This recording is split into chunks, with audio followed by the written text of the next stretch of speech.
Today, we're talking with Stephen Buddha Leafloor about the upcoming debut of breaking at the Paris 2024 Olympics, his social work, and his use of hip hop culture to promote healing. Buddha, how are you doing, sir? Hey, what's up, brother? Thanks for this. Before I hit record, we were chatting and we went all over the place. It was a very interesting exchange. I wish I had hit record previously because we covered some fascinating topics, and I'm hoping we can get into the nitty gritty right about now. I have one big question to ask you, and it's somewhat loaded question, but all the best trying to answer this one. What have all your years of dance, community work, and social work taught you about people, and what keeps you inspired and passionate? Wow. Yeah, big question. You know what? And May it's I hard ask? to answer. It's Can I? hard to answer without.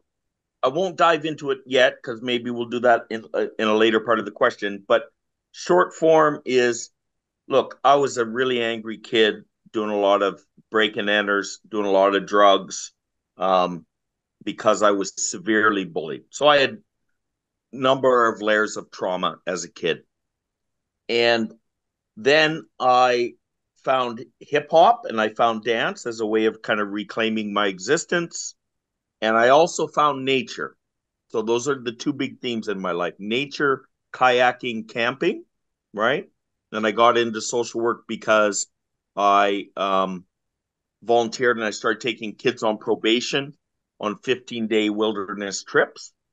And that's kind of where I realized, holy shit, this I have some talent with these young men. I'm not that much older than them, but also because I was so much like them with like just rage inside and not knowing what to do with it. Right. So you fast forward, I became a social worker and um, did a lot of interesting things, even in my placement, in my master's of social work placement. And I did my second placement in England.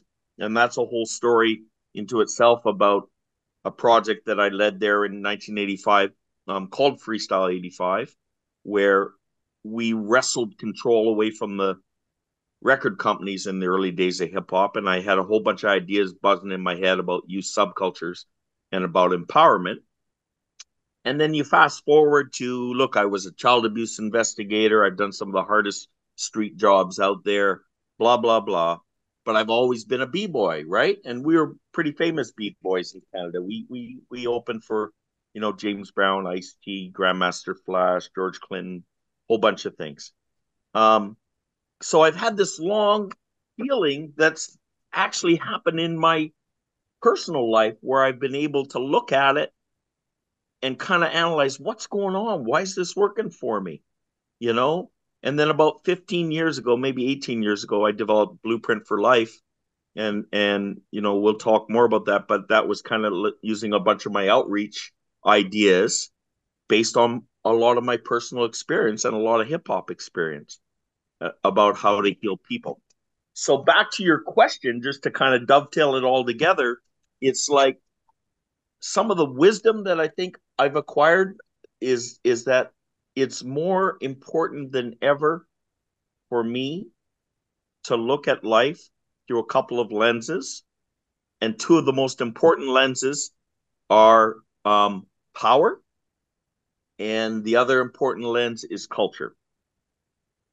And so culture can be, that's a big envelope. You know what I mean? Like that could be hip hop culture, that could be punk culture, that could be Muslim culture, that could be indigenous culture, that could be, yeah, hybrid cultures, all kinds of things. But the power one's really fascinating to me. So like now I'm at a stage like I never anticipated this. I was just doing my thing. Okay, I know what doesn't work. Big bureaucracy doesn't work. It often traumatizes people more. Well, why is that? Well, it's often because of the power dynamics in big democracies, right? Or big bureaucracies, right? Um, because people don't have power. And it's often fucked up power that cause people to have trauma, whether it's racism and poverty and, situational stuff and all this. So why do we think things like cognitive therapy and going and talking to a therapist are going to work. It may work for privileged people, but I think it's missing the power dynamic insight. You know what I mean? It's like if a fucked up kid knows he's been court ordered to go every Thursday and talk to a counselor, he has no power. He goes to that counselor's office. He has to engage. He doesn't feel like opening up. He's still got his anger and his vulnerability. You know what I mean? Not that some things specifically that I've learned through my education, like cognitive therapy and stuff, aren't useful, but I think like that power dynamic in analyzing everything that I'm seeing in the world, analyzing the manipulation with the Trumpites in the States, analyzing the manipulation of our own governments, analyzing power dynamics within our own families. It's it's a super useful thing, you know. So I didn't anticipate this, but like probably about 15 years ago, I started getting asked to do keynotes, right? So like a keynote talk for the National Social Workers Conference, or I Right. did a keynote for the World Health Organization on arts for healing and this and that. And I always try to like drill down to helping people like step back, man, remove yourself from your own power dynamic and try to understand, you know, how this indigenous kid in lockup in a maximum security in Winnipeg is feeling and how he's had all his power taken away. And you know, on the flip side, the cultural piece that I was talking about, like as a lens is culture, loss of culture, you know, takes power away, but re-engaging culture gives power back. You know what I mean? So they're not mutually exclusive insights or wisdom. You know what I mean? They kind of lockstep with each other. So I would say you know, I can go off on a lot of tangents, but that's some wisdom that seems to work for me still. It seems to work for me still when I look at hip hop dynamics. It seems to work for me still about, well, why does this stuff reach us in the pit of our stomach? Why does it feel so fucking cathartic when I wrote a spoken word piece about my son? You know what I mean? Or I wrote one about my own trauma. Um, it's because in small ways, you know, we're giving ourselves power back. We're validating our feelings and our emotions, and it can happen in very small micro ways. But it's a lens that, of course, is makes total sense in the bigger picture, right? And you know, when we designed our programs, because we do like bucket drumming, street drumming, and poetry and beat making, and you know, different kinds of hip hop dance, including breaking and choreo and fun dances. Like I teach the hustle from 1975 because it impacted me when I was a shorty and saw it. You know what I mean? When I saw Average White Band and Casey's and the Sunshine Band, like how do you capture excitement as healing within that? You know, and then when people participate, they get these micro doses of power, right? Like, Mhm. damn, I went in the cipher and I'm the overweight kid and I didn't think I could dance and everybody supported me. Damn, maybe I got some hope that there are smaller communities that can be supported. Maybe I'm not totally doomed to be isolated and lonely my whole life. Damn, other people feel like me, came up to me afterwards and said, man, it meant a lot to me when you shared your story of pain. You know what I mean? So anyways, I unloaded a lot there, but those are two big wisdoms that this old man still seems to think are useful in the world. But you know what? Like they're complicated topics, right? There's Mhm. no quick elevator pitch, and you can't sit and do a 1 hour seminar on power. But like when your eyes are open to seeing the world through some of these lenses, then like daily wisdom starts unfolding to you, you know? Right. So the theme of power and culture being two major uh, themes that people have to dance with in this matrix of life is an important sort of trajectory for you and how people relate to each other and how people, I guess, empower one another or maybe take power away in certain Yeah. instances. And because it's all related to empathy too, right? You know, like if you can't recognize power dynamics and stuff, um, then how are you going to sit in someone else's shoes? How are you going to feel empathy and things? I wish we had these. Look, grade 9 students brains are bright and open enough to have these dope conversations, right? Well, Mhm. why aren't we having these conversations in early high school? You know? Absolutely. It seems like they're almost relevant for grade nines, but also even grown adults, in terms of moments of self-reflection and, in terms of situations where there's a dichotomy of power between person A and person B, if it's in their personal lives, in the workplace, or wherever. It's, what I mean? Power is everywhere. It's in our everyday living, right? If we don't see it, if we don't recognize it, it might have power over how how we decide to do things. But before, and I appreciate you answering this very complicated question that I asked, but I asked because, to be quite honest, I heard an interview that you did about a year ago, and I think we spoke about it before I hit record. I heard an interview you did about your history in b-boying and breaking, and I think you spoke for well over an hour and a half, and it Yeah. was a really, for me, I was listening to this interview while doing a variety of things, cooking, just doing my thing in the house. And usually, when you listen to an interview, you kind of like you listen to it, and eventually maybe you stop listening to it. I listened to the entire interview because it was very you were very open, transparent, and really, as a storyteller, communicator, you really captured my attention, and I'm sure other people's attention, obviously the host's attention. Can you tell us where people can find this interview? It's on YouTube, I believe. To tell us Yeah. who interviewed you, in case they want to search it. I'm going to try to So find it and add it to he's this. an old school b boy, a mid school b boy, and for these interviews, he goes by the name of Flashback. He toured with some like around the world with some like hip hop breaking shows. Like so, he's no slouch. Like I see his old footage. He's like he's powerful, man. He's doing his thing, and we know a lot of the same people.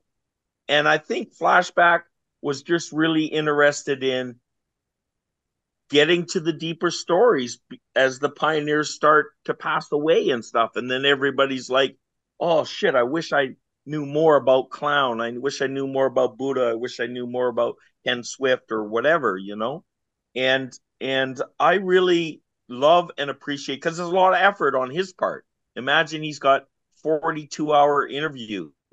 So if you Google search Flashback, um, I think he might have them set up as like podcast or something where people can find them. But it's long enough that people can get into being very authentic, just speaking from the heart. And sort of what we were talking about before you hit the record is like sometimes the gold is in the micro stories. You know what I mean? This is a false thing to always look for the big, the brash, and just the fantastical stories. Yeah, those exist and they're fun and cool, but you know what I mean? Like I would rather hear about what the essence was like of somebody growing up in the South Bronx when it looked like you know Germany after it was bombed out by the Allies, kind of thing, and people were living with racism and crack on the streets and lots of gangs. And so, how I want to understand about how people rose above that and went on to have careers. And you know what? A beautiful theme that surfaces is as people grew older in hip hop and stuff about like how they found their own ways of giving back. you know I think that's the biggest thing is like in life, be open to paying shit forward. I'm kind of like all the time we talk about each one teach one in hip hop, and it's a nice buzzword, and it's a Zulu teaching, and yada yada yada. But it ain't some fucking hippity hop elevator pitch just to fucking throw out there. If you don't live it, you know what I mean? Like, Right. sit on that once for a while. You know what I mean? Mhm. Like reflect deeply what each one teach one might mean for you in your life. And it flabbergasted me, like, and I try not to judge young cats because I was full of piss and vinegar too, but it's like okay, once you brought your ego up a little bit from its deficit, you know what I mean? And I get it. You got to be narcissistic for a while maybe, but then reflect. Like, if knowledge is another element of hip hop, then reflect and understand. And if it meant so much to you, how are you going to pay it forward? Or are Mhm. you just selfish? You know what I mean? And one of the ways I can still make sense of all the hurt and the pain that I've gone through, not that it's going to fix it, but at 65, I think differently about my anger. I understand how my anger helped protect me over the years. But I was also like, I don't want to die like that. I see too many OGs dying like that. The angry old man. And this that isn't just in hip hop. It's like, damn, that's sad. That's sad for us all. Wouldn't we like to have a better understanding about that, and move forward towards our death with a new relationship of what anger means, and and not have it so visceral that it's controlling us, like in a rage department. You know what I mean? Yeah, I made that decision about 15 years ago that I was not going to die like that. Because, like, literally, somebody cut me off on the Queensway. I full on visualized, like, pulling him over, taking him out of his car, beating him down. Right? Oh my, sorry. I don't mean to laugh. It's just the visual of that. I'm just like, oh man, that's Yeah, but a lot of it's people are it's carrying common. that It's kind of common. rage, They right? are. Yeah, yeah, yeah. I even noticed it during COVID. It was like, are you kidding me? People are angrier on the road, more self centered on the road. Like, this whole thing about compassion and community and the caring about others. I wanna try to live in a world like that, but we all got to contribute if we want to live in a world like that. You know what I mean? And Mhm. there seem to be so many forces that pull us apart and just put us into little tribalism, and it's like, nah, fuck, I ain't got a special needs kid, so why would I care about special needs kids? you know that's Mhm. your bad luck. You know what I mean? Damn, are you kidding me? That's a shitty world, right? Right, And right. honestly, just kind of how it relates back to the day. Like, I'm older, you know what I mean? Like when hip hop was coming out, I was already 23, and I was already into punk, and I was already into Rage Against the Machine kind of thing. Like I don't buy into a lot of the things that capitalism is putting out there. So I was already kind of analytical. And so when I saw hip hop, I was like, even better, because I love dance, and I used kind of funk dancing to help heal me when I was young. And it seems to have a lot of similar values to punk. It's like, we're going to create our own community, because the other one being presented to us is full of falsehoods and false demigods of greed and selfishness and self-centeredness. You know what I mean?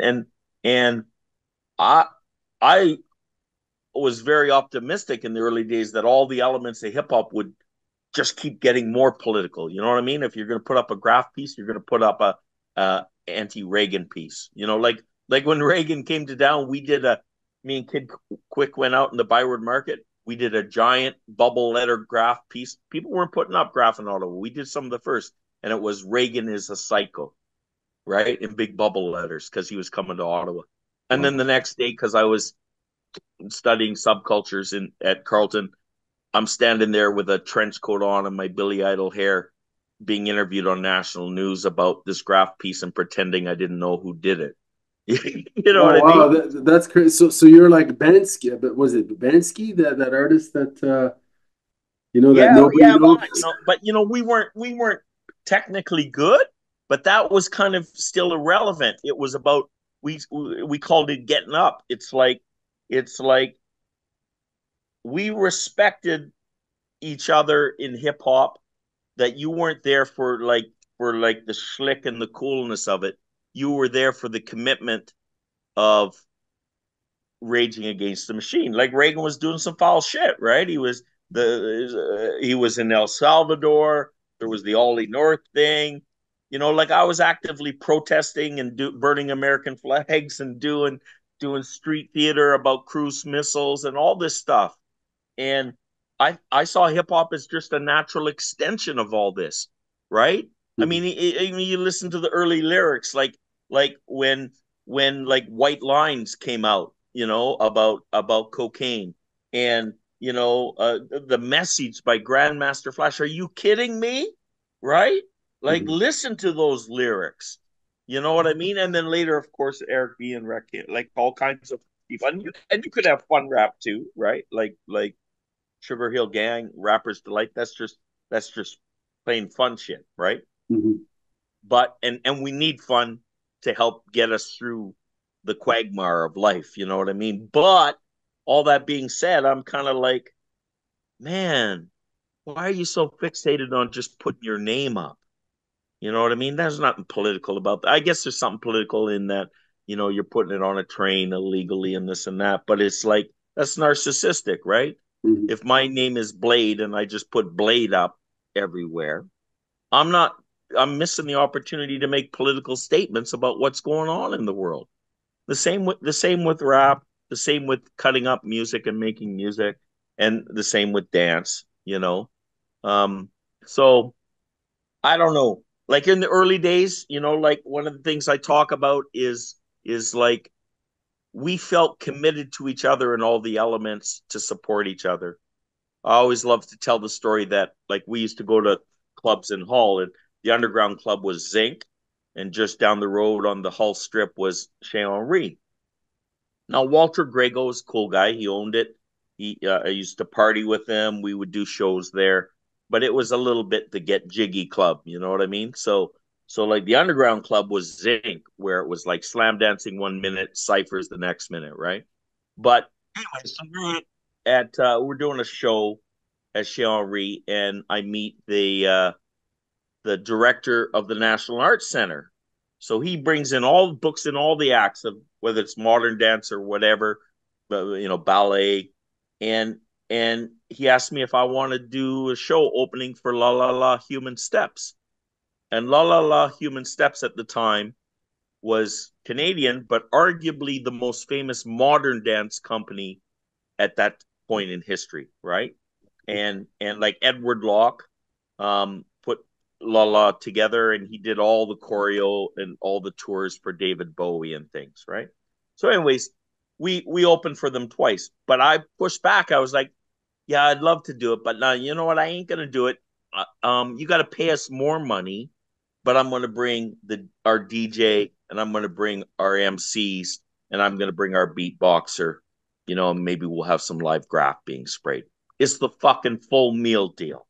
And you know what? Those elements, the people that I knew back then, were younger, so they're like hungry. They're artistic, but they're 16 years old. They're not going to negotiate. I'm 23. I can negotiate with the director of the National Arts Center. You know what I mean? That's And then that's incredible. how we rolled out. And it That was that's funny because so we're opening for La La La Human Steps, and in the lobby we're doing the big show, and they got these big banisters from the second floor.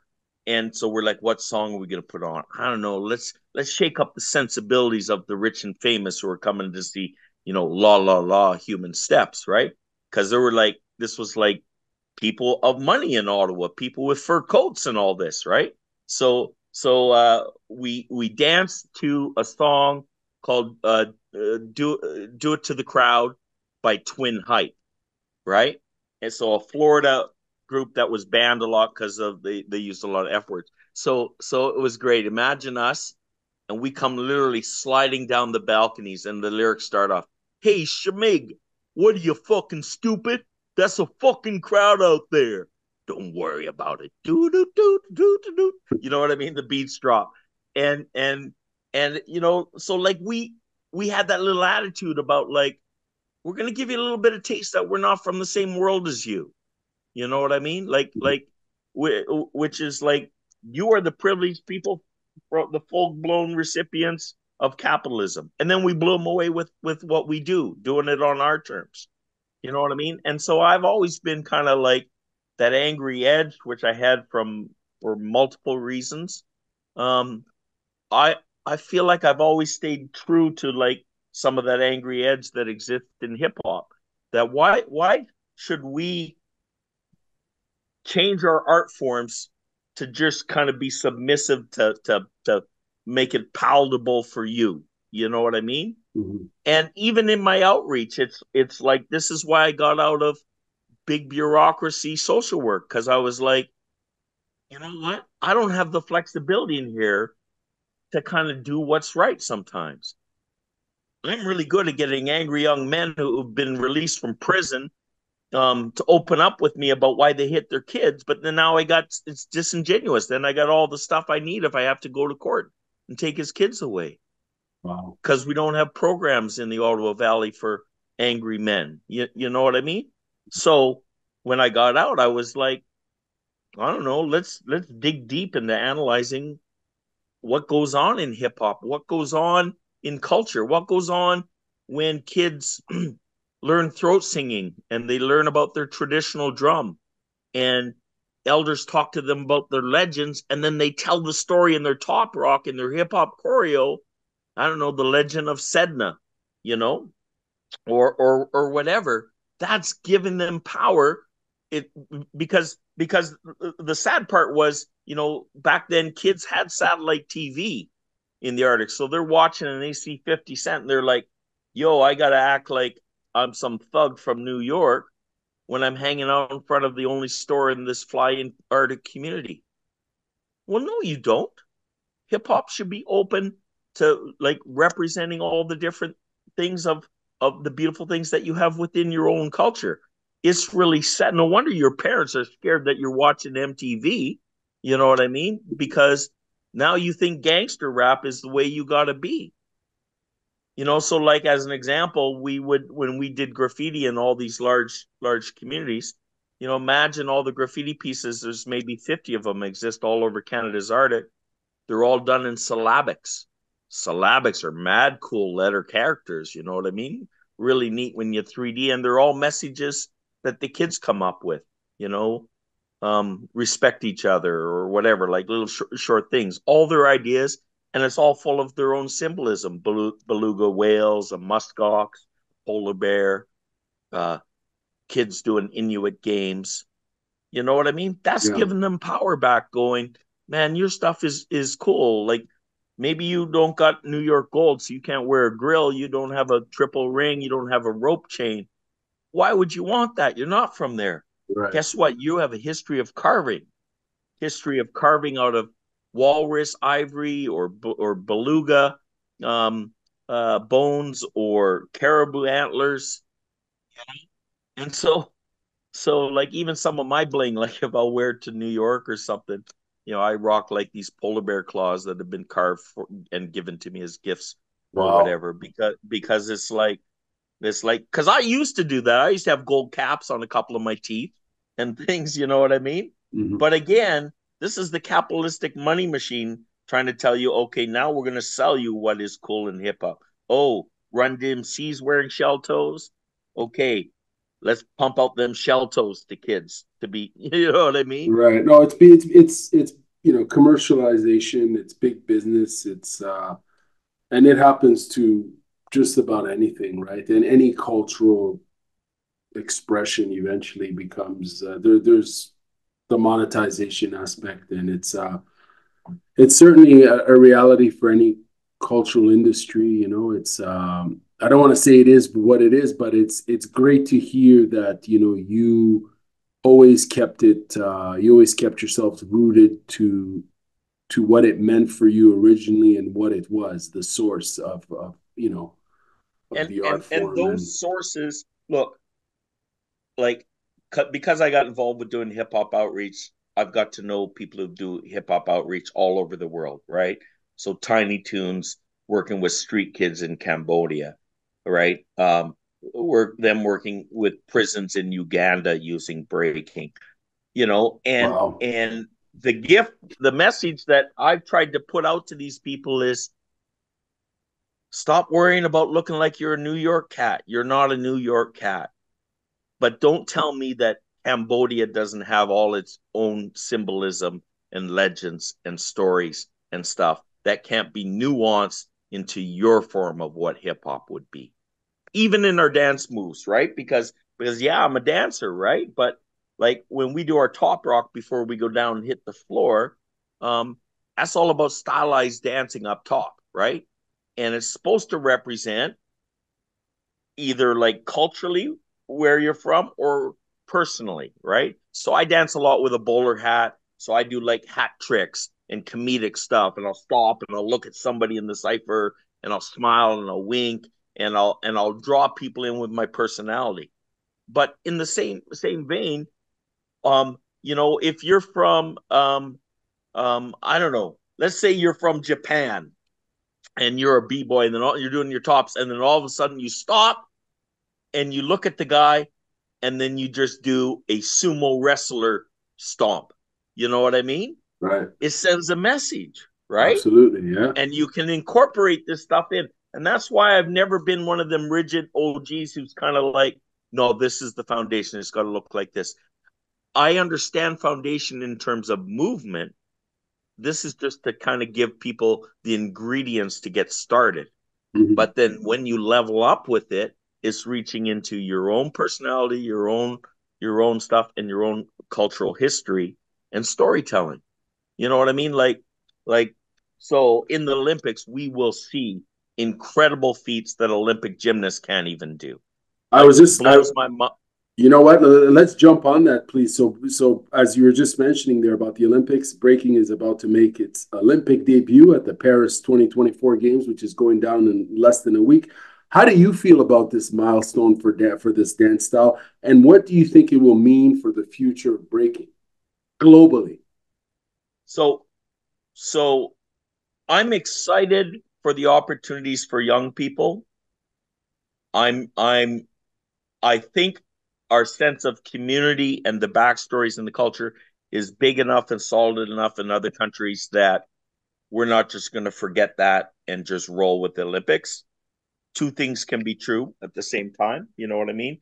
Our history and our sense of community, and the new excitement and profile that the athleticism of it being in the Olympics is going to bring. Um, but sorry about that annoying phone. No It'll go worries. away in a second. Um, I I'm excited for young people, but I I think I can speak for a lot of OGs around the world that were worried that the sense of community may get overshadowed. Already, 20 years ago, crews existed way more than they do now. In the Olympics, it's solo battles, Right. individuals, Right. right? Yeah. It's not the crews. Now, the crew historically brought so much more than just the dance because it was like a brotherhood and a sisterhood of people having each other's backs through everything in life. That'll be the case if you interview Kid Quick, right? He always talks about me as being the big brother. He never had a dad, right? And I won't speak for him on his story, but all these things are important. If we don't have fathers and big brothers in our lives, isn't it great that something like a crew can fill some of these voids in a positive way? You know what I mean? Absolutely, But and people find that sense of belonging in those communities, right? If it's a sports yeah, club, if it's a dance, if it's a crew in terms of and you b-boy. know that people are there for you outside of just the crew. So, your girlfriend kicked you out of the apartment, you got no place to stay, you're staying on one of your crew's couches. Mhm. You know what I mean? It's the sense that people have your back. Right. And that's on the downswing. You know what I mean? The mid schoolers, there used to be a lot of famous crews, and they still exist, but like Massive Monkeys and Methods and Style Elements, um, they understand what it means to be family in a crew. Then something shifted about 20 years ago where we had something called super crews started to arrive. And so it was like, oh, 5 people from 5 different crews come together for this battle to try and win, because winning's the most important thing. And they make some fake little name that has words that represent all their crews for the battle. So that's interesting.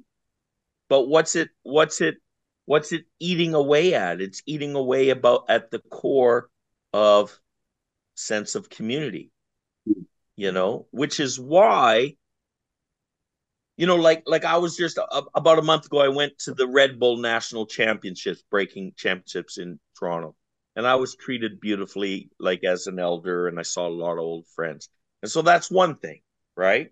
High level Red Bull's involved. It's in a giant, the Four Seasons Theater, with multi-level balconies, blah blah blah.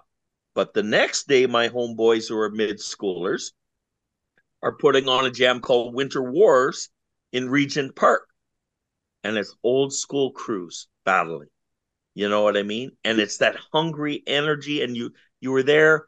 You could just feel that this is community, and it was beautiful. They let me speak on the mic for a few minutes, and I said something to the effect of like, "Yo, the Olympics are cool, Red Bull's cool. There's a place for this, but the glue that holds our culture together is community jams like this." And it has a different vibe, a different feel, and a different celebration to it. And so I don't want to lose that. And so kind of just like, this is part of why I'm going to the Olympics, right? Like a year ago, was getting pissed. I was trying to talk to the Canadian government. I'm trying to talk to Red Bull. I'm trying to talk about like, well, what are you doing to celebrate the histories? There might be OGs from Brazil and from Hungary, enemy Right. squad might be there who heard about breaking when the Berlin Wall was still up, Wow. and Wow. like I want to hear those stories. I want to hang with these guys. How do we capture and celebrate the pioneers? How do Right. are you flying over some of the dudes from the Bronx, who were the dancers for Cool Herc parties and shit like this? And none of that was happening. And then I was just getting so stressed. I was like, are you kidding me? Because usually, because I was talking to my friends who were some of those pioneers, and they were originally promised that by the Olympics, and then the Olympics ghosted on all that. They're Wow. originally going to bring over Curtis Blow and reenact the Beat Street Battle and all these things, and none of that happened. So then I was like, I shifted gears about 8 months ago. I was like, I'm going to do this old school. I'm not even going to worry about money. I'm just going to find out. I'm going to reach out to a Paris crew that's OG like us. So I found Actual Force. I always knew about them, but didn't know them. They're 41 years old, like the Canadian Floor Masters. I was like, let's build something. At least so that at the very least, there's like a place we can say, hey, OGs, come gather here. We'll sit in circles and we'll storytell and we'll celebrate our histories and this and that, as kind of like a counterbalance to the Olympic hype. And so then you fast forward and now we're right in the Olympic Village. We're organizing something, and now Oh, a wait. lot of people, Are you in the village?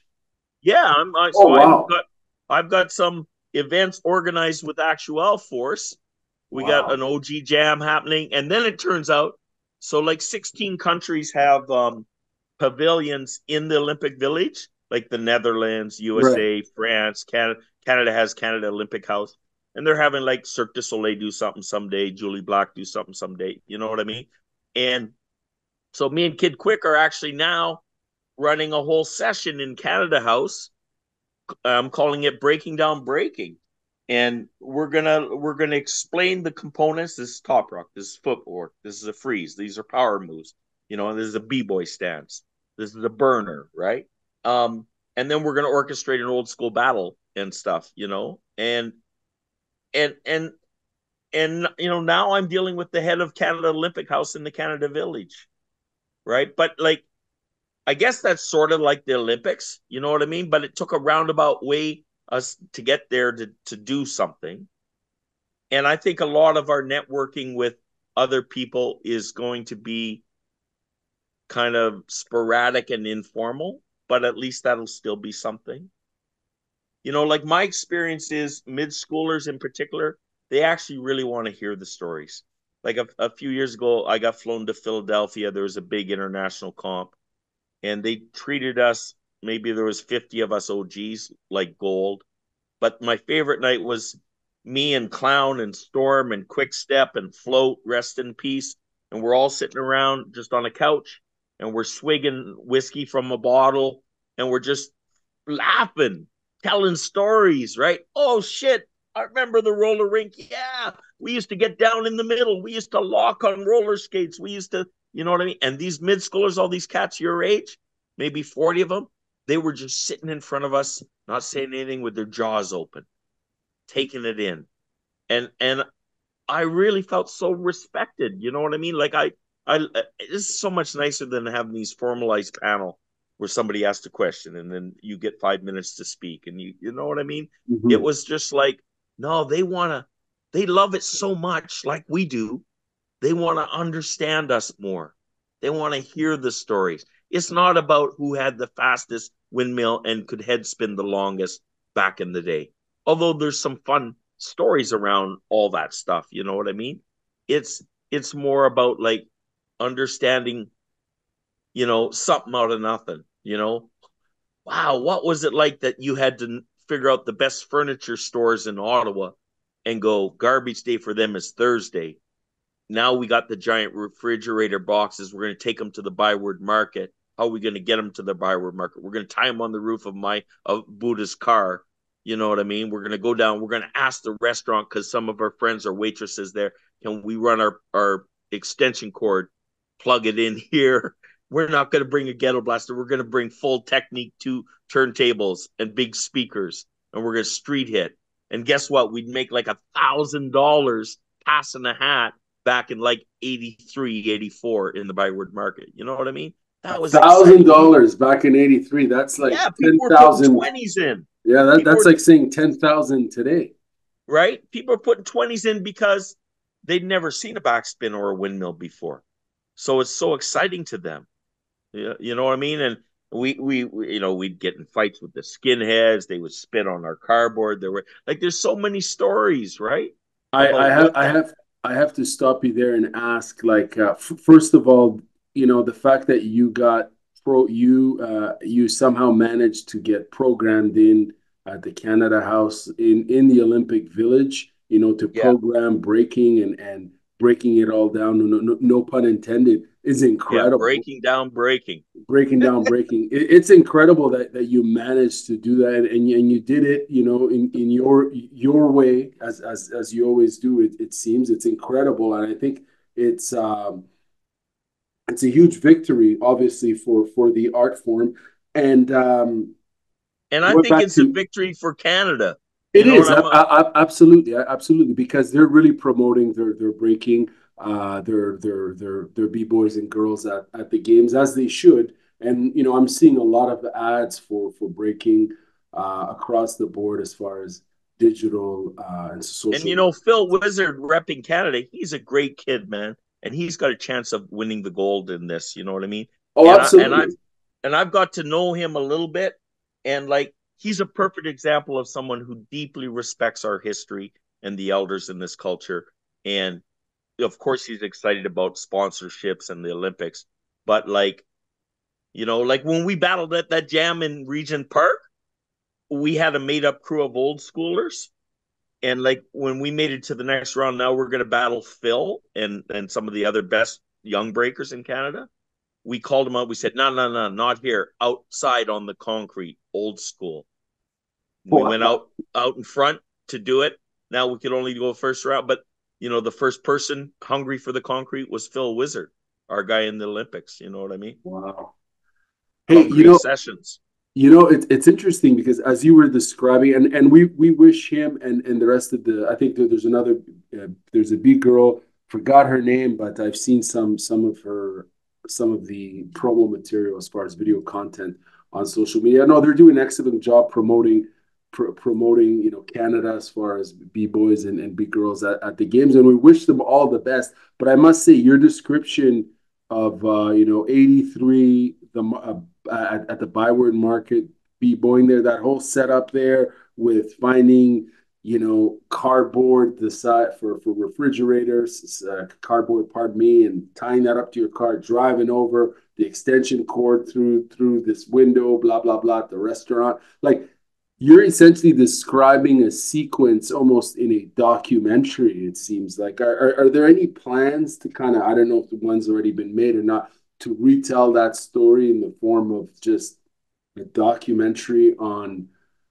breaking in Canada And or you at know, least in so Ottawa? I mean, and that story that I kind of described, that story would be so. Let's say I know Floor Lords; they're an old crew like us in Boston.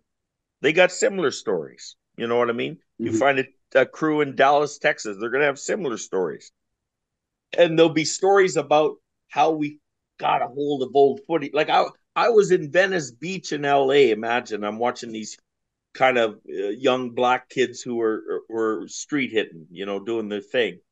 And I start talking to them, and they're freaking out because they actually came from Texas, and they actually many years ago got a black market videotape of my cruise promo of us dancing, and saw it years ago. You know what I mean? Sometimes the Wow. connections go full circle. Like another beautiful story is Coach Matt from my crew, original crew. He became the head coach for gymnastics, male gymnastics in Canada, but he also opened up um, that we had a breaking practice at the Ottawa Gymnastics Center. And for like all the mid schoolers in Ottawa now, they all reminisce and talk about the 15 years that we all had these open practice sessions and what that meant for keeping the scene going in Ottawa. And then Matt goes off with Cirque du Soleil and he's touring the world. His first tour was with Kidam, and they're setting up the tents in different cities. And every city Matt went, he found out who the street dancers were, and he got them in for free to see the Cirque du Soleil shows. Wow. And then you fast forward from that, then Matt opens up the doors for me to go to head office and consult for Cirque du Soleil in Montreal, because they're already starting to have people audition from hip hop for different roles and different shows. So an example would be like one of our friends in the Love Show, which was kind of a Beatles themed show, right? A Cirque show in Vegas, and he would like do flares and pitch spins on top of an old car. But it wasn't a b-boy act, but b-boy was brought into lots of different shows. Matt with the Lanuba show then brings down me and Crazy Smooth and Dazzle, and it's mandatory for all the circus performers from all the acts to do our workshops. You know what I'm saying? Because some of the communist country performers who are the world's best acrobats and best height trapeze people in the world, they had zero personality though. when Wow. when when they all came down and had to be front and center. So we used b-boying as a way because we have personality. You know what I mean? Mm-hmm. We're Mm-hmm. cipher cats. We know how to make you smile. And but at the end of the 2 days, like I remember the Russians are there, and I get in this one guy's face, and I'm like, no, I'm not leaving until, I'm staring him down, going, until you give me something with your face, with your expression, da, da, da, da, da. And he's like, no, Buddha, I don't dance, I don't, whatever. And by the end of things, he's like, Buddha, you're my best friend. Tonight we drink vodka and House of Blues together. You know what I mean? Yeah, yeah. And so these are not small things, because Matt opened the doors, that eventually three of the world's most famous mid-school b-boys got their entire act was a b-boy act in the Lanuba show. Wow. Yeah, I mean, this is all Canadian content. We open the doors for lots of Americans and things. And so those are really interesting connection stories. Like when me and Flash were were talking, I don't know if we talked about it in the interview, but it's like, yeah, we know a lot. We have a lot of little cross thread stories about, oh, I remember so and so went from here, and he told us about your crew, and then Clown went here, and then so and so went here. So it, those stories are glue. They're about community, but they're also about how things moved about. Like some of the most famous dancers in England, there's one guy called Tough Tim Twist. He became part of Rocksteady Crew, and I was talking to him, about this old footage. We called it the White Tight Show. It was the New York City Breakers dancing for President Reagan's inaugural gala, and they destroyed it.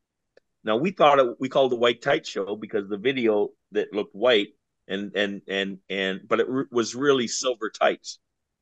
So I bring this tape over when I go live in England in 1985, and I'm hanging with all the top b-boys in England, London All Stars and Live to Break, and I bring my VHS tape, and one of them went and paid $25 to have it changed to their video format, and they lost their minds when they saw this footage. And then you fast forward, you talk about it, and it's like, holy shit.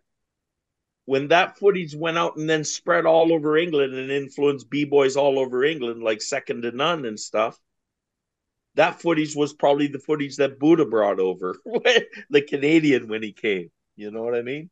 Wow. So I love connecting the dots in those stories. Some of that's all been done in interviews, but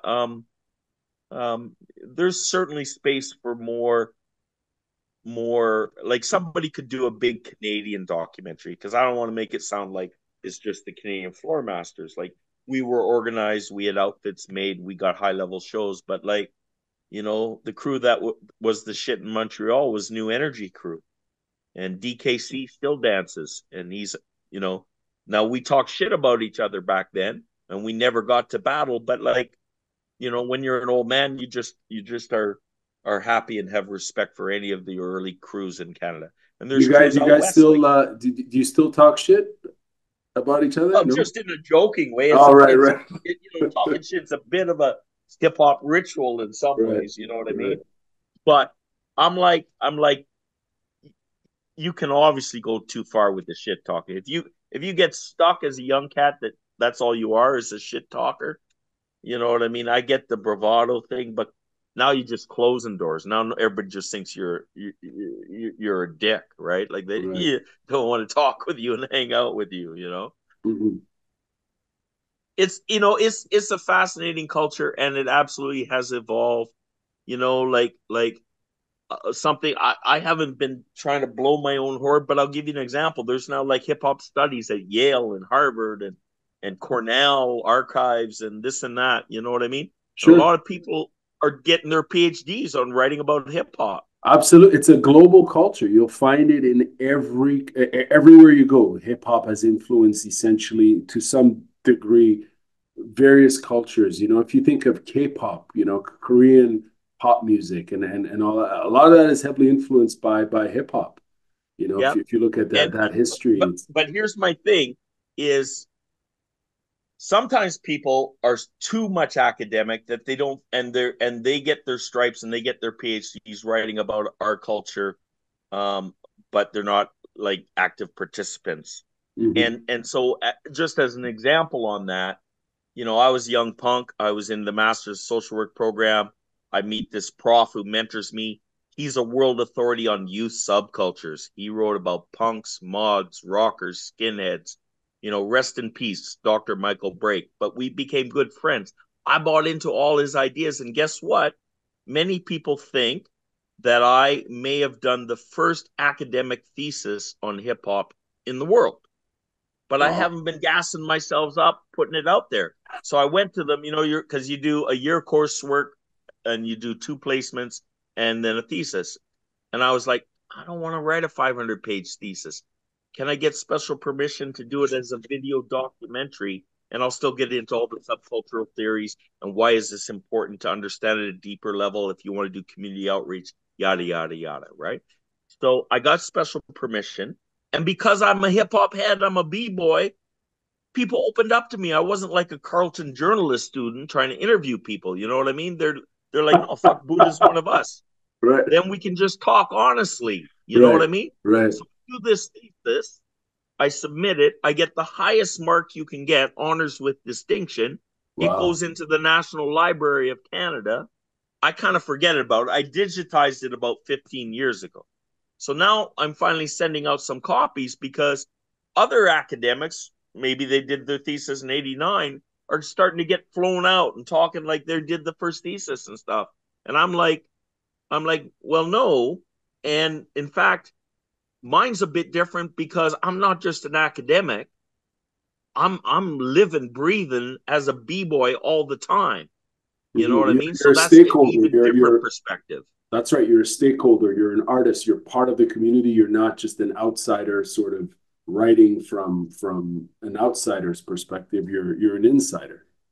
Yeah. So what's going to happen now is this prof, or she's working on her PhD, Tasha Iglikas out of UCLA, is going to help get my, because I don't want to get paid or anything. I just want it out there. People should be viewing my thesis, so it'll eventually find its way into the international archives in hip hop. You know what I mean?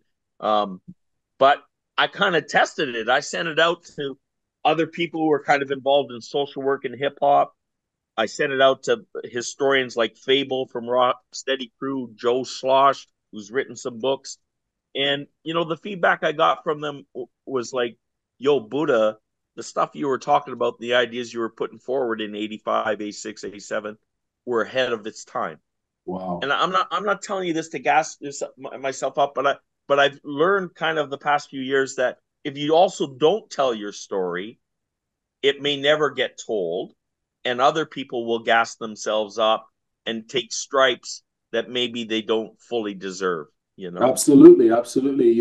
And people struggle with this because they don't want to be seen as, quote unquote self-promoting. But if you don't advocate for yourself in terms of telling your contribution to the bigger story and so on, if it's in the arts, if it's in whatever that may be, then obviously if you don't do it for you, who's going to do it? You know what I'm saying? Like people have to take ownership for their own Yeah, and advocacy, I and there are just think, different ways there, of going. and there's some neat ideas in there. And so then when I live in England, then I actually got to put the ideas in my thesis into a real live project, which is How when I went to, how because exciting was I that? was How exciting was that for like, you? are you fucking kidding me? Like, so again, like I just went back after 40 years and I saw some of these old friends, and we're just trying to set the story straight because back then all the hip hop events were happening in Brixton.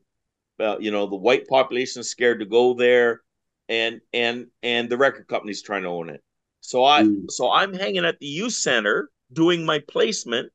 I'm accepted because I'm a b-boy, but like all the b-boys are, most of them are black youth, from Brixton, Elephant Mm. and Castle. And the top graffiti artists in England are there. Mode 2 and Pride and Zaki, all of them from the Chrome Angels and all this. And I was like, okay, what if we put a festival right in the heart of downtown touristic London, Covent Garden, and you guys own the shit? And we make this committee where two people represent each element, and we have to work it out, and you have to do the press releases, you have to do the media interviews. That was the social work. The process was the social work. You know what I Wow. mean? And so I had this idea, and again, I'm a little bit older. I think I was 24 maybe, and or maybe I was 25, and I had to bite my tongue, man, like when they're fighting and talking over each other, not listening. But that's how they learn. That's how, like, Graf had to listen to the MCs and understand where they're coming from. And so fast forward, historically, people now talk about it as being the turning point in UK hip hop, and that the UK hip hop scene went on to influence all the rest of Europe moving forward. Wow. Wow. Wow. And Wow. because that came out, like there was a hip hop magazine called Big Daddy. They finally traced me down about 20 years ago, and they were like, people talk about you all the time, but my nickname back then was Negative G. It wasn't Buddha. And so they couldn't find me, and then they found me, and we talked about this, and they wanted to talk about, because they were like, yeah, man, like Mode 2, they all talk about that. Like they were just kids, but they got power. Back to our power comment, you know what I Hmm. mean? Hmm. That's where you learn and you've internalized it in your gut. I can do this shit, right? I'll give you an example. So like Mode 2, he's like the modern day Keith Haring. I'm sorry, but like his stuff, if you look at any of the Battle of the Year posters where all the characters are breaking and stuff all in the graph, he's done like with his crew, gone out and done like city block long murals along the Seine River in Paris and stuff, right? where you see their piece and then you just look up and there's the Louvre. You know what I mean? Mhm. But anyways, so Mo was a young kid, 15 with a stutter, but he was incredibly talented. And and I'm like, okay, Mo, um, let's get permission. You go ask Kate, who runs the youth center, can we use her office so we can talk? Okay, so we go sit in the office. Okay, what sprays do you use? Because back in North America, we use Krylon. No, man, what we use over here, it's a spray called Buntlac. Okay, how do you spell that? Write down on a piece of paper. Okay, okay, get the phone book. You know, as back when, like, you imagine how thick the London phone book is back then. It's like a 8-inch thick phone book, right? Okay, Mhm. look up Buntlac. Okay, okay, go ask Kate if you can use the office phone to make the phone call. No, man, I ain't gonna do the call, Buddha. Come on, man, you do it for me. You can do it. No, no, no, you got to do it, right? So he makes the call, and then they tell him, no, you can't. Don't talk to us. We're the UK distributor. You got to talk to head office. It's in Germany. Oh shit. You know, now it's a long distance call. I ain't got the money. You got to get permission to use the phone. They're going to bill it to the youth center. Da, da, da. Mode's got to go negotiate all that. But he does that, right? A Mhm. week later, we're at the youth center and a flatbed truck pulls up to the youth center and it's full of cases and cases and cases of Buntlack sprays from Germany. Wow. He did that. And now he's one of the most famous European graph artists in the world. Needs legendary museum exhibits, blah blah blah. Right? That's power. Yeah, it certainly is. And just hearing all this, I'm hearing you talk, and I'm like, you know what, man, you need a podcast series where you retell these stories and you kind of, those threads that you're talking about, connecting all of this hip hop culture movement and power and like retell these stories in the form of like podcasts or something, because I'm just you're taking us on a wild historical ride, and it's just very cool to hear. And I think there's archival value in all this, for people to hear it and Yeah, I got document it. diabetes, man. I could stroke out tomorrow. You know. Hey, Oh man. But you know what? You know, before we there's lots of continue, people like me out there, right? It's mm, just I'm glad I wasn't 15 when I got introduced to hip hop. I kind of got pre-introduced to it in like 75, but it wasn't called hip hop yet. But I got introduced to the vibe of hip hop at the roller rink because we would dance on roller skates and we got down to the 70s funk, right? That's right. kind of a pre-hip hop story because it's also got teenage hormones going, sense of community, blah, blah, blah, dim the lights, put on Marvin, ask a young lady to skate, pure magic. You know what I mean? Mhm. That's no different than I'm at a Cool Herc party and the girls are watching, and I got down and I jumped in the splits and did some simple footwork, and then all of a sudden I got noticed. You know what I mean? It's the same teenage hormone shit, right? So Right. so I grew up with that honestly by living down near Windsor, right, right across from Detroit, and then that's why when I eventually saw like Star Wars, Wild Style, Beat Street, Flashdance, I'm like, the fuck is that? That guy spun his back. I need that. I need that shit because I was still hurting. I was still healing, but I was already a good dancer. You know what I mean? But it was more funk styles. Like locking. We watched Shields and Yarnell on TV. We watched the Soul Train lines.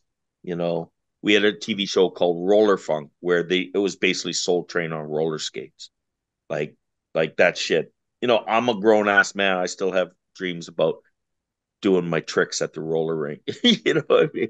Can you share some of your unique challenges and successes you've encountered while working with youth in correctional facilities throughout your hip hop outreach program? And from there, if you could tell us about, you received the Service Cross, the Meritorious Service Cross, excuse me, for your work. Right. How did this recognition impact you in your outreach efforts? I'll tell you. I think that came about because when Michael Jean was Governor General, um, she knew about our work and she loved it and supported us. And I got invited to Rita Hall a bunch. Then I actually helped bring down some kids from Clyde River in the Arctic, and they did like big hip hop performances in the Museum of Civilization and this and that. And they had all done they had all done my outreach work up in the north, you know what I mean? So they had their own great story to tell. And they were supported by the elders up there. The elders sold their outfits, yada yada yada. So I think that's kind of maybe how I got on the radar of the government, you know what I mean?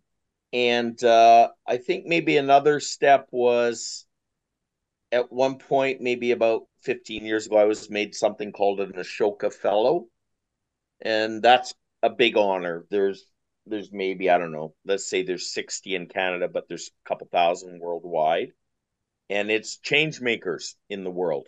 And it's a very tough audition process. Somebody submitted my name. I got interviewed for like 20 hours, you know, all Wow. about my childhood, my entrepreneurship, my ideas, my principles, my concepts, yada yada yada. Um, but that's opened a bunch of other interesting doors for me.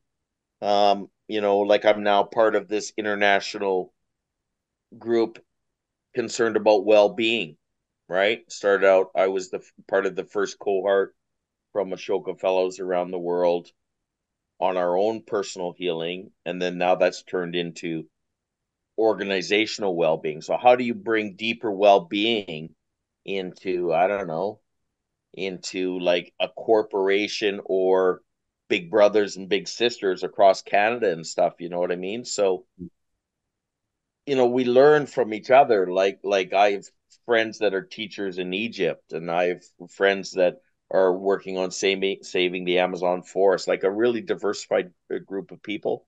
But that's been fascinating, and all these doors kind of spun open. Like there was nothing strategic on my part. You know what I mean? It's just like my advice to other people would be just like follow your passion in your heart, and sometimes good shit happens, but be smart enough also to recognize if opportunities present themselves, right?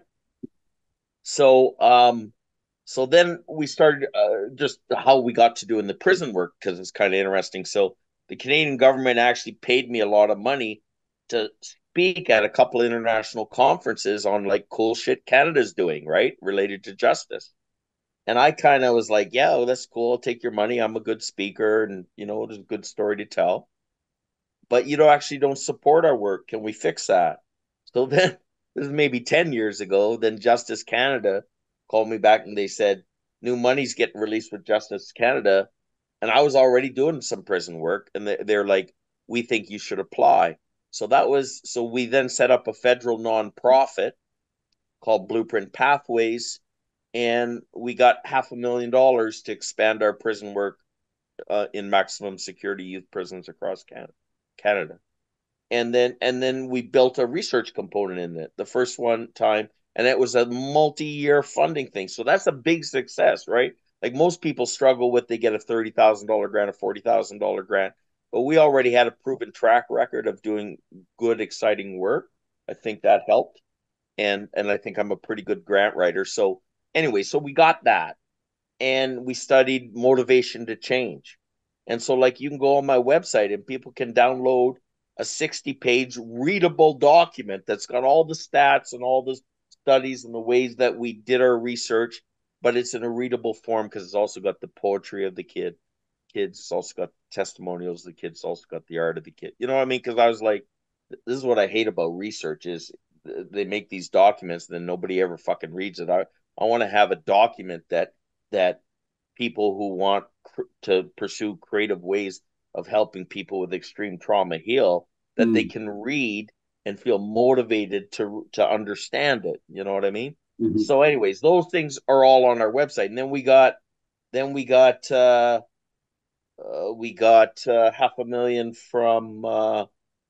from the Trillium Foundation of Ontario. And we grew our work into, you know, I've been told we've done the largest outreach in the history of alternative schools and Wow. stuff, you know, and these kids, and in fact, we then trained some of those kids who were like spoken word artists and stuff themselves, and they became, you know, they're alternative school kids and they became Blueprint staff. You know what I mean? Same way we trained Inuit kids to become Blueprint staff up north, and we ran leadership programs. You know, so I've been told, I don't know if this for a fact, but like I could tell you story after story about getting into the prison system is not easy. But I kind of got there because I was doing some keynotes, and then people started noticing at high levels, like justice ministers of provinces and stuff, and Manitoba was one of them, and that I got us into the maximum security youth prison in Manitoba, mostly First Nations kids, way higher disproportionate amount of them compared to the regular population. So something's wrong, right? And and the first time we were in, the staff were petrified. They're like, "Who the fuck invited this guy called Buddha in? Says here he's going to be talking about sexual abuse and healing." And like people actually tried to sabotage us. They called like the justice minister. He came in to see us, and I didn't know who he was. He was some big bearded guy walking around. I started talking, and we're just watching, and all of a sudden, like, there's spontaneous laughter from 50 of these kids, Hmm. and you could just feel no tension. You felt a sense of community. We had 20 warring gangs represented, 90 youth, and not one gang sign went up all week. So then I Wow. have staff coming to me afterwards going, "We were wrong. We're sorry. We prejudged. Oh my God, this was great." And then now I'm on a big 3-year grant from public safety, and we're going back every year to Winnipeg. And now I'm told that, before we did our project, they only allowed 5 kids in the gym at one any given time because they were terrified shit was going to go down. And there's always that possibility. There's blood wars between Manitoba Warriors and Indian Posse, like deaths back and forth, right? And but now I'm told that when we're there, the stress and suicide ideation is at the lowest it is in the entire year. And because of the experience of Blueprint coming in and doing these kind of large group therapy projects, they now have powwows every year, and they never used to have those. Hmm. You know what I mean? So if you stand back and look at changing systems, the blue wall of police, the blue wall of prisons are tough to crack into. But I had the idea that you're not going to academically try to convince these people that here's why we're on point. You know what I mean? But show is proving. You know what I mean? Let the kids prove them that they're wrong, and that's kind of what's happened. And now we go back and we roll in, and all the staff are excited. Oh my God, everyone's excited. You're back again. Da, da, da, da. Something shifted. You know what I mean? And so, like, one of the head guys, he's not there anymore. He's now with the adult.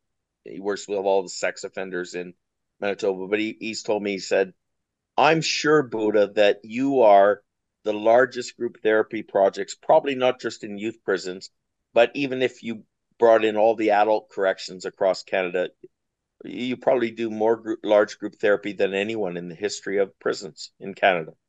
And we fucking grew out of hippity hop doing it our way, not fucking caving. You know what I mean? Like politically, yeah, you know what I mean. I watch my language, the way I talk, or whatever. You know what I mean? But we try to turn those into lessons with kids. Like, you got to be situationally aware, right? Like when you're out in the world and stuff, and you can close doors for yourself and things, but if you don't, be aware of what's going on. And I love the way that so we do these week intensives, and my favorite piece that I do is I think they look at me as their grandpa, and maybe many of them don't have a grandpa and they miss that. And I sit backwards on my chair, I pull them in close. They're sitting 4 feet away from me, and I can see the tears in their eyes, man. Some of the hard kids, probably half the kids we work with are in for murder, like that kind of high ratio. You know what I Hmm. mean? Hmm. And so I have lots of great stories, and I learn a lot from the kids. We have I feel like I've set up a situation where we have a fast feedback loop that's not encumbered by big bureaucracy. This is worth thinking about in terms of when we set up interventions in the world. You know what I mean? Hmm. So education and children's aid, these are huge bureaucracies. But I was like, no, I'm doing it my way.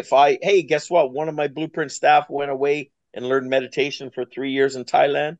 I'd be a fool not to let him lead some meditation and see if we could use that to end the day off, you know? Mhm. We just do it. I don't have to check it with the board of directors if I have a programming change. And I think that helps keep it real and authentic to the kids.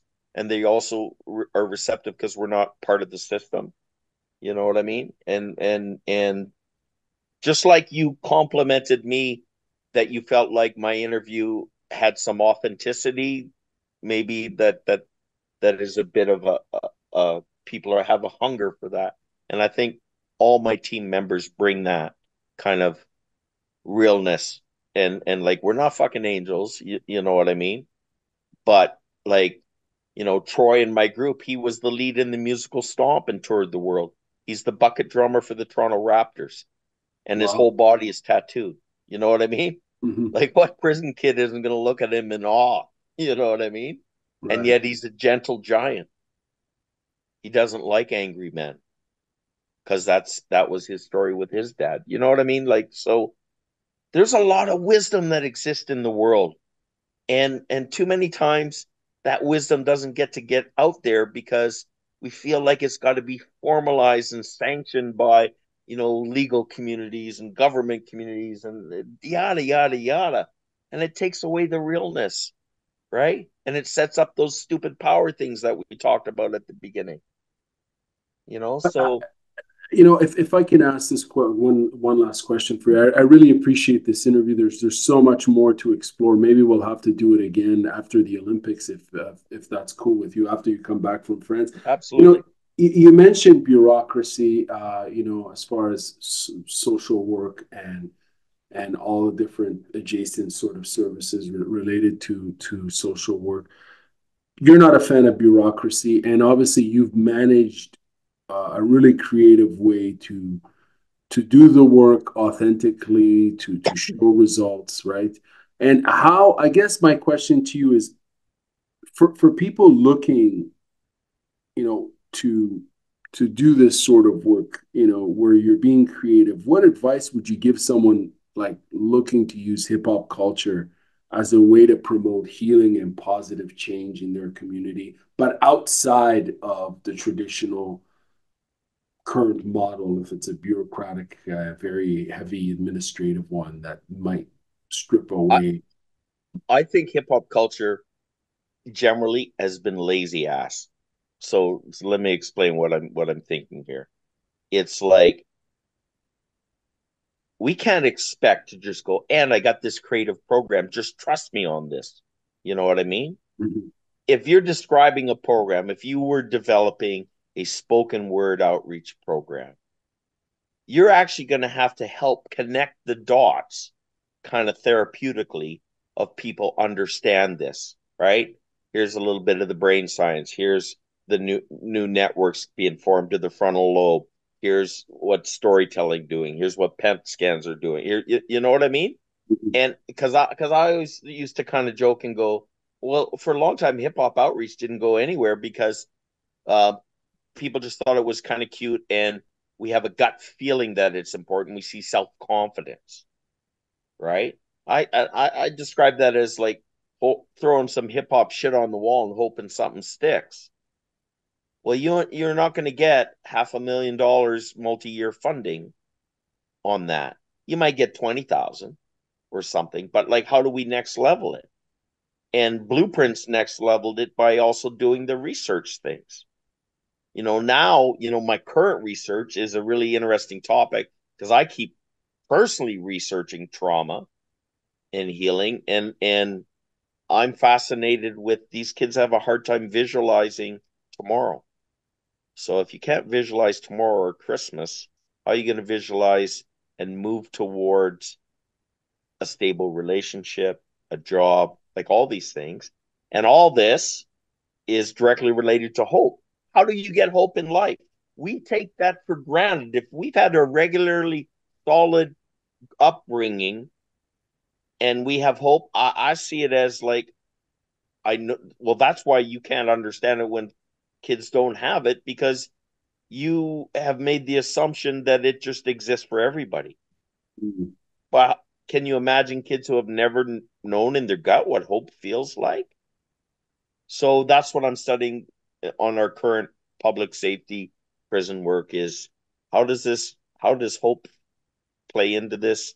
And can the actual activities give micro things to build hope on that you internalize? And I'm also fascinated with we live too much in our heads.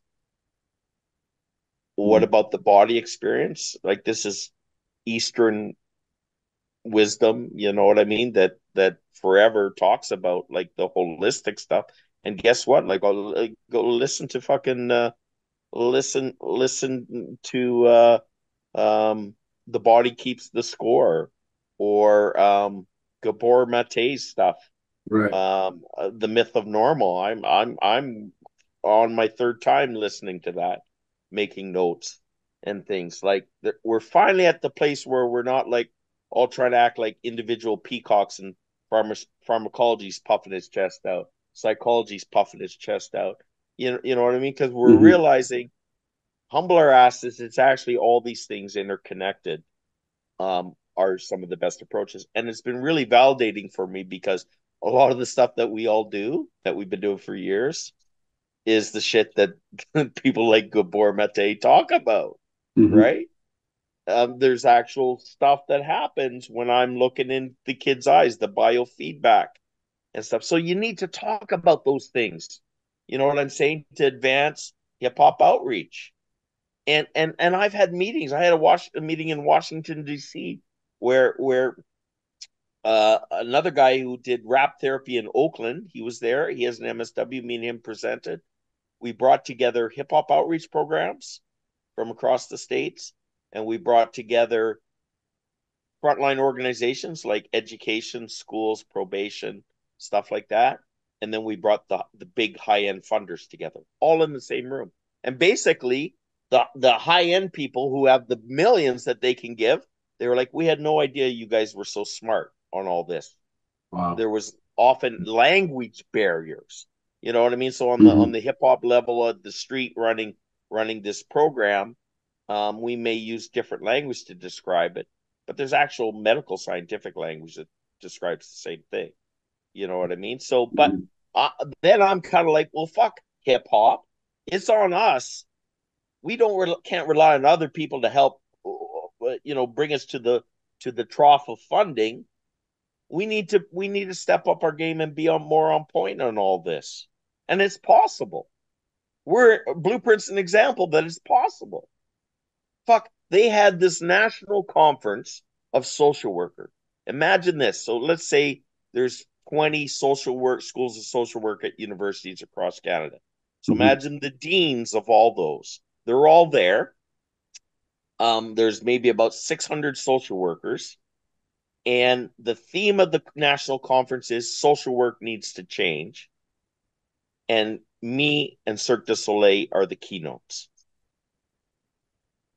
Fucking dope, right? Because Cirque du Soleil's got all its outreach programs too.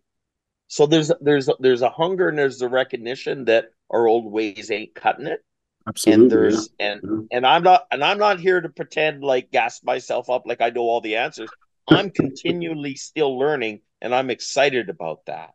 There's a lot of bright cookies in here, like Gabor Mate. He's not a hip hop head, but I feel like he's a hip hop head when I hear Oh, him he talk. definitely Gabor Mate is definitely a hip hop head. He has to be, man. He's I listen to a lot of his interviews, and he has a very old soul sort of hip hop feel Yeah, to the way he I speaks. hope to meet him someday. You know, You it's should, man. I think you should interview him or do something. It'd be fascinating to see you two exchange ideas.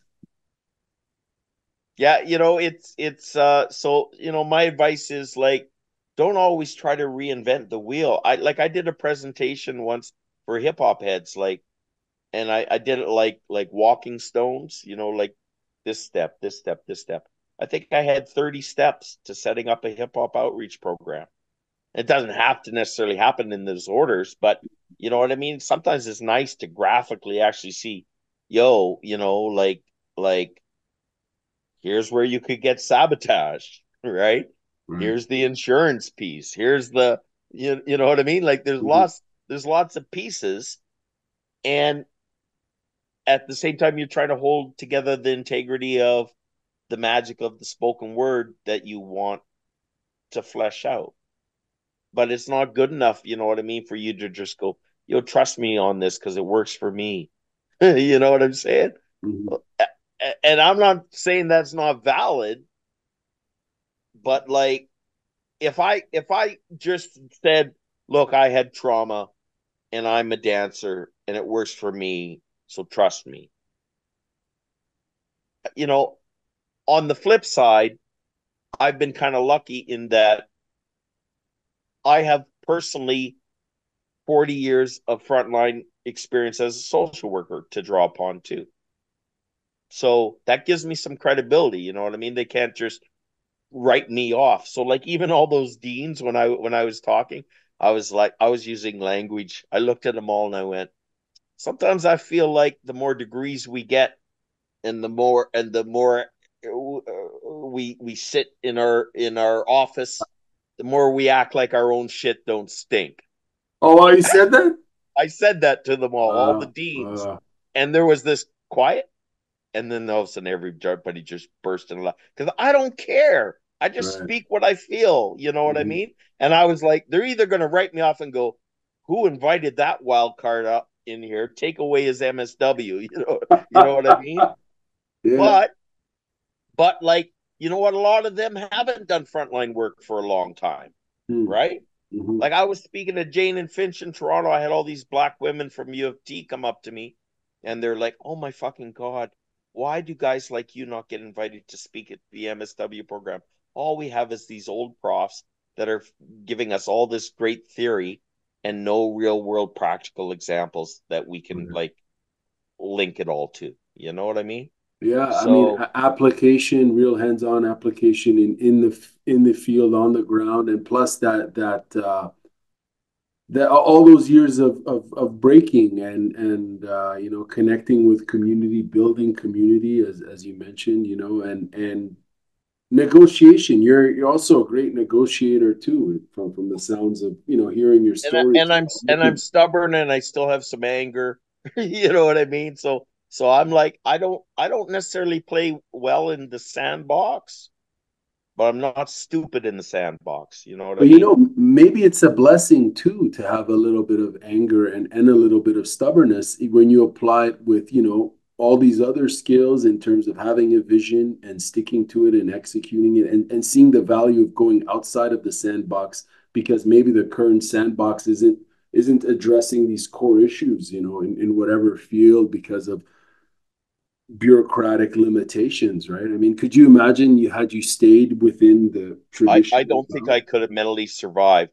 Like I'm glad I learned a lot doing child protection. You know what I mean? Mhm. But I'm I'm wired from a young child not playing well in the sandbox. You know, I have resistance against authority. I don't like judgy people. This is why I fucking when I was a young cat living in England, I fucking shaved my head and I had a big black and white mohawk. You know what I mean? Because part of me was like, "Fuck you! I can look like this and still be a smart person." You know what I mean? Like fuck you, judgy world, right? And so even for me at this old age, I'm a very sensitive person. I get hurt easily. I don't like judgy people. You know what I mean? And I Mhm. think it's also because I've been judgy on myself. Like when you have trauma, you know what? Your self-talk shifts, even if you don't want to admit it, to one of I'm not good enough. I feel Mhm. like I've in some ways had to try to prove myself my whole life. And now I'm at the point where I'm really trying to settle into I don't have anything to prove, you know? I need to just love myself, right? Absolutely, and also be surrounded in a community that values you for you, right? Because sometimes people maybe in environments that don't see people for who they are and what they are, you know, and honor them for their energy, right? As opposed to conform and It's a really judgy world out there, and it is. Yeah. I've had even staff and other people involved in my life that I've given opportunities for, and maybe I've been a little naive in that their own hurt and their own issues come racing too much to the table, and they're not willing to deal with their own shit Mhm. and heal. You know what I mean? And so I've opened myself up to some vulnerability, and I've had some people attack me, and I'm like, not that I haven't made some mistakes and be accountable for some things, but more and more I look at it like a lot of the people who are really hurt is it's all good until something goes wrong, and then they don't want to deal with their own stuff, and the easiest thing their whole life has been to go pit bull on other people. Mhm. And I just find that sad, but it just, being a social worker, I see that all over the place. It's a conundrum. I don't know. I don't want to ask you this question, but and you don't have to answer it. But sometimes I wonder, for people in the field who do social work and who work with various communities, if it's people living on the streets or people who use drugs, etc., how much trauma they absorb, secondary trauma, from just being exposed to so many stories, and how does one disconnect when you go home and you kind of, what I'm saying? Like, because Oh, work, what you're describing is very, very real. And despite me knowing a lot about that, and despite me, like, if I was to give you personal advice on that tip, I'd probably give you some really great, great advice and ideas. But keeping it in practice in a daily reflective way in your own personal life is very hard.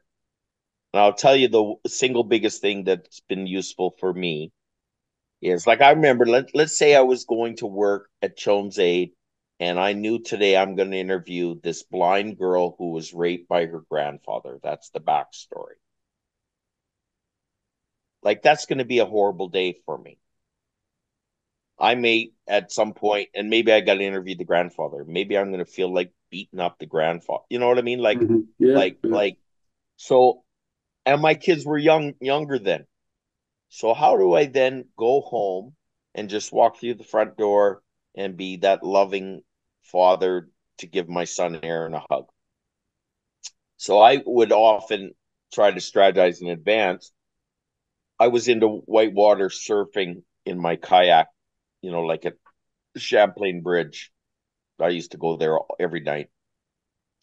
And I would go to work with a boat on my car, and I would phone Susan and say, "No, man, I was right. It's that day I can't come home. I got to go. I'll go right to the river." And I sometimes, literally, brother, I'd be the last one off the wave. The seagulls are out, the sun's setting, maybe a little bit dangerous. You know what I mean? Mhm. Like I'm out in the middle of the Ottawa River there surfing, but I know the wave pretty good. I'm at my peak, and that it's that good kind of exhausting tire. Like, I've never played hockey and stuff, but I can imagine it's like you're mad and you go slap pucks for an hour, and then it was a release for you. And I could literally feel the blackness of the world coming out of and down through my body, and you're in so tight in your kayak out my knees and disappearing in the white water around me.